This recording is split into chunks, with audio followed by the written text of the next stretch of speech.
Sabe aquela sensação de estar sempre correndo, com a atenção dividida entre 1000 tarefas, 1000 notificações? Pois é, parece que esse sentimento de caos virou o nosso normal. Mas e se existisse um jeito de retomar o controle? De construir uma base sólida para ter uma vida mais organizada, mais intencional?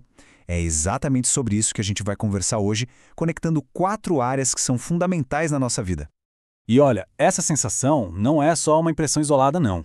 Uma pesquisa da Asana trouxe um dado que, sinceramente, é alarmante e coloca tudo em perspectiva. 71% dos profissionais sentiram esgotamento, o famoso burnout, lá em 2020. Isso mostra que a sobrecarga não é uma falha de cada um, mas sim um desafio coletivo da nossa era. Então, a grande pergunta que fica é essa: como é que a gente encontra clareza e controle no mundo que parece que foi projetado para nos distrair e sobrecarregar? A resposta, adianto, não está numa solução mágica. Está na construção de um sistema pessoal, sabe? Camada por camada. E tudo começa por aqui, pela base da nossa pirâmide de autodomínio, a inteligência emocional. Porque pensa bem, antes de conseguir gerenciar o que está fora, as tarefas, o tempo, o dinheiro, a gente precisa primeiro entender e gerenciar o que está aqui dentro. A definição, que ficou famosa com o Daniel Goleman, é bem clara. É a habilidade de entender o que a gente sente, por que sente e usar essa compreensão para guiar nossas ações de um jeito construtivo. O ponto mais importante aqui é que inteligência emocional não é um traço fixo com o qual a gente nasce e pronto. Pelo contrário, é uma competência que pode e deve ser aprendida e desenvolvida.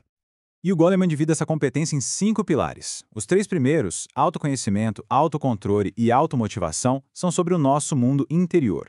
Os 2 últimos, empatia e as habilidades sociais, são sobre como a gente se conecta com os outros. A lógica é simples. Primeiro dominar a si mesmo, para só então se relacionar melhor com o mundo lá fora. Faz todo sentido, né? Isso aqui representa uma virada de chave fundamental. Por muito tempo, a gente acreditou que o QI, a nossa inteligência lógica, era o grande indicador de sucesso. Mas o Goleman argumenta que o QE, o quociente emocional, na verdade é muito mais decisivo. A questão não é só o quão inteligente uma pessoa é, mas como ela gerencia as próprias emoções para tomar decisões melhores no dia a dia. Ok, com a base da inteligência emocional bem estabelecida, a pergunta muda. Como transformar essa autoconsciência em ação de verdade, consistente? É aí que entra a segunda camada da nossa pirâmide, o motor que transforma a intenção em realidade. Estamos falando, claro, do poder do hábito.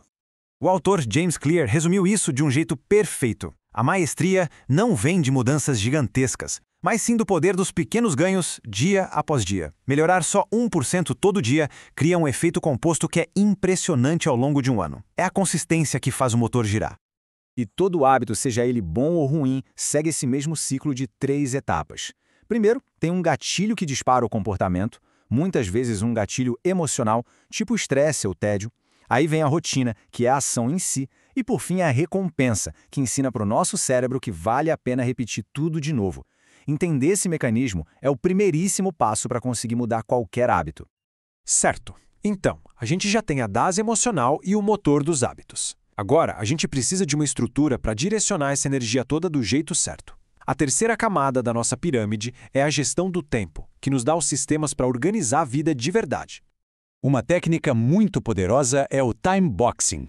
A ideia é a seguinte: em vez de trabalhar numa tarefa até ela acabar, você define um período fixo de tempo, tipo 90 minutos, para se dedicar só àquilo. Isso ajuda a combater o perfeccionismo e a procrastinação, porque o foco passa a ser no progresso e não na perfeição.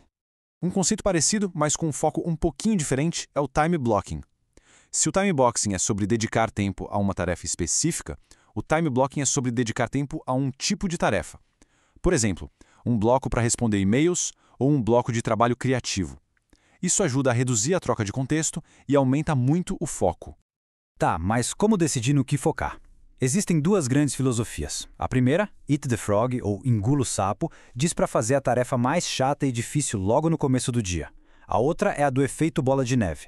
Comece com as tarefas mais rápidas para gerar aquela sensação de conquista e ganhar impulso para os desafios maiores.